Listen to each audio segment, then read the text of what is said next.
It's been hard for most of the Los Angeles Lakers to get noticed this season. Getty Images 12:49 p.m. A eventful summer in the NBA will make for an exciting 2017-18 Fantasy Hoops season. Create or join an ESPN Fantasy Basketball League today. Sign up for free. As I pointed out earlier this week, the circus surrounding LeVar Ball can often eclipse what's going on around it. On a side note, despite his universally low approval rate, I think LeVar's often crazy like a fox. I was one of 120,000 people who took the time yesterday to a Lithuanian basketball game, solely to see what happened in the professional debut of the younger Ball brothers. The fact that LeVar could create that kind of interest in a game taking place in the tiny town of Prienai is amazing. Just don't tell anyone I said so. Spencer Dinwiddie has been playing great ball for the Nets and fantasy teams lately, but D'Angelo Russell appears to be nearing a return. Our experts tell you what to expect going forward. Just as LeVar often overshadows Lonzo, the Ball family often overshadows the rest of the Los Angeles Lakers. From a fantasy perspective, the other Lakers are pretty interesting in their own right. So, let's take a moment to look at the games of the other guys on the Lakers, as there is some good value to be found. Julius Randle led the way in the scoring column on Tuesday with 22 points, 8 to 13 FG, 5 to 6 FD, 14 rebounds, 6 assists, 1 three-pointer and 1 steal, but also a whopping 6 turnovers.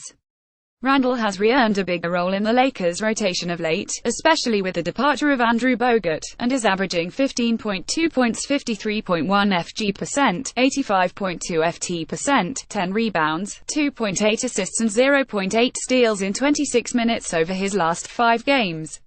Brook Lopez, available in 35.9% of leagues, is back from injury and has resumed his role as a scoring center with three-point range who can contribute in both categories, even in limited minutes. He was hot on Tuesday with 18 points, 6 to 9 FG, 1 to 2 FD, 5 three-pointers and 3 assists in 22 minutes before his 5 fouls forced him to the bench. He has made at least 2 three-pointers in all 4 games since his return from injury. Kentavious Caldwell-Pope, available in 44.6% of leagues, has been playing through legal troubles which haven't allowed him to leave the state of California for the last few weeks. Tuesday was a home game, so he was able to play and he put up a strong 16 points, 5 to 11 FG, 4 to 5 FT with 4 rebounds, 2 three-pointers, 2 assists, 2 steals, 1 block and 1 turnover in 33 minutes of action. Brandon Ingram rounded out the non-ball starters on Tuesday with a solid 15 points, 6 to 9 FG, 2 to 1 FD, 5 rebounds, 3 assists and 1 block, but also with a whopping 7 turnovers in only 24 minutes. Ingram is considered to be the other Lakers' foundational piece with long-term star potential, and has been much improved this season. This week, he has averaged 19 points, 6.7 rebounds, 4.7 assists and 1.7 three-pointers in 3 games. Kyle Kuzma is back to a role off the bench, but he produced a category-filling 9 points, 4 to 9 FG, 0 to 1 FD, 5 rebounds, 3 steals, 3 assists, 1 block and 1 three-pointer in 24 minutes on Tuesday. The all-around effort shows improved balance for the rookie, who has already established himself as a scorer with more games of 30-plus points scored this season 3 than any Lakers rookie since Magic Johnson in 1979. Larry Nance Jr., available in 83.5% of leagues, is also back to a bench role, but he managed to contribute on Tuesday with 10 points, 4 to 6 FG, 2 to 5 FD, 8 rebounds, 1 steal and 1 assist in 19 minutes. He has the upside for more, but minutes are hard to come by on this deep Lakers squad. Jordan Clarkson, available in 53.4% of leagues, rounds out the other primary rotation players for the Lakers. He had a down game on Tuesday with only 4 points in 14 minutes, but he can be instant offense off the bench on any given night, as evidenced by his 6 games with 17-plus points in his last 10 outings. Lonzo Ball had an outstanding game himself on Tuesday, see below, and his game is teammate friendly enough to help foster the environment of sharing that leads to good across-the-board nights. However, in terms of fantasy, the Lakers have a lot more to offer than just the talented rookie.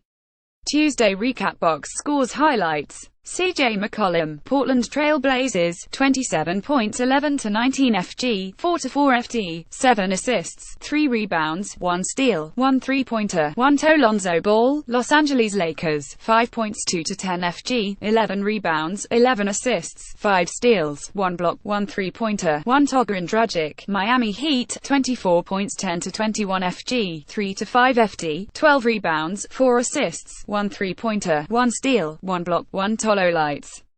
Kelly Olynyk, Miami Heat, 4 points 2-5 FG, 5 rebounds, 1 assist, 3 toe. Jonathan Simmons, Orlando Magic, 3 points 1-7 FG, 1-1 FD, 2 assists, 1 rebound. Jonas Valanciunas, Toronto Raptors, 8 points 48 FG, 3 rebounds, 2 blocks. Tuesday takeaways. For disciplinary reasons, Aaron Gordon had to come off the bench on Tuesday for Orlando, but he still had a strong game with 19.6-16 FG, 6-8 FD, 8 rebounds, 2 assists and a three-pointer in 33 minutes of action.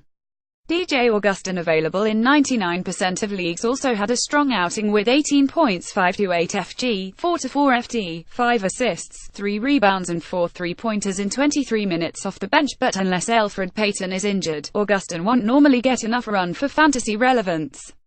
Dallas had a very balanced effort on Tuesday, with 5 players scoring 15-plus points. Rookie Dennis Smith Jr. led the way with 20 points 8-19 FG, 2-2 FD, 7 rebounds, 3 assists, 2 three-pointers, 1 steal and 1 block, and is now averaging 16.7 points, 6.5 assists, 4.7 boards, 2.5 three-pointers and 1.5 steals in his last 6 games. Yogi Ferrell, available in 94.8% of leagues, and JJ Barea, available in 67% of leagues, were the other noteworthy efforts for the Mavericks, both off the bench, with Ferrell producing 15 points 6-9 FG, 1-1 FD, 8 boards, 4 assists and 2 three-pointers in 33 minutes, and Barea dropping 12 dimes with 8 points 4-8 FG and 2 rebounds in 25 minutes. The lingering story of the night could be the fisticuffs see below, but Dragic was the player of the game among the Miami starters. Off the bench, though, Bam Adebayo, available in 98.3% of leagues, exploded for 16 points 8-14 FG, 15 rebounds, 3 assists and 5 blocks in 33 minutes on the same night that Hassan Whiteside produced his own double-double in 30 minutes. Delon Wright, available in 85.6% of leagues, performed well in his spot start in place of the injured Kyle Lowry, scoring 13 points 5-9 FG, 2-2 FT with 7 rebounds, 4 assists, 1 three-pointer, 1 steal, 1 block and 0-2 in 29 minutes of action.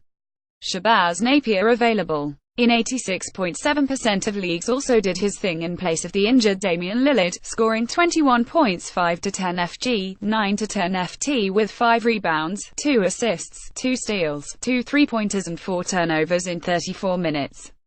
McCollum led the way for the Trail Blazers, but Yusuf Nurkic was also strong with 20 points 8-15 FG, 8 rebounds, 2 assists and 1 steal. James Johnson gets escorted off the court after a Tuesday scuffle with Serge Ibaka. Injuries of note: James Johnson and Serge Ibaka got in a fight on Tuesday night, with both throwing punches and getting ejected. The question now is whether either player will face additional suspension. There was a second scuffle later in the game where DeMar DeRozan took a swipe at Goran Dragic as they were getting separated, so keep an ear out for news about what the NBA decides on both situations. Taylor Johnson injured his left shoulder in morning shoot-around and missed Tuesday's game. It's unknown, as yet, whether Johnson will miss more time. His absence left more time for Wayne Ellington, available in 91.1% of leagues, who hit the game-winning shot on Tuesday. Kevin Durant half-practiced on Tuesday and is probable to play on Wednesday.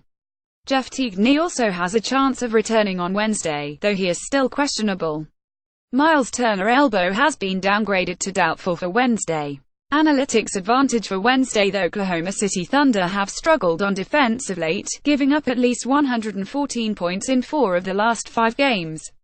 The Minnesota Timberwolves, on the other hand, have been on fire offensively, with 3 games of at least 114 points scored in the last 5 outings, and 3 games of at least 121 points scored in the last 9.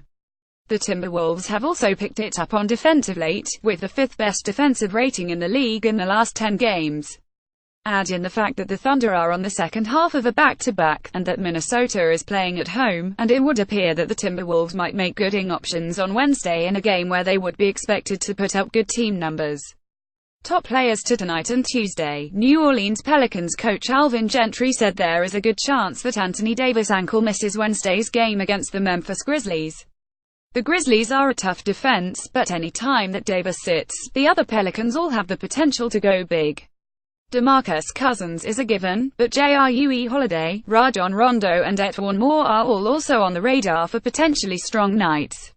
Will Damian Lillard be able to return? If not, Shabazz Napier and CJ McCollum are both candidates to have another strong game, even in the second half of a back-to-back on the road. We use cookies to offer an improved experience. By clicking OK without changing your settings, you are giving your consent to receive cookies.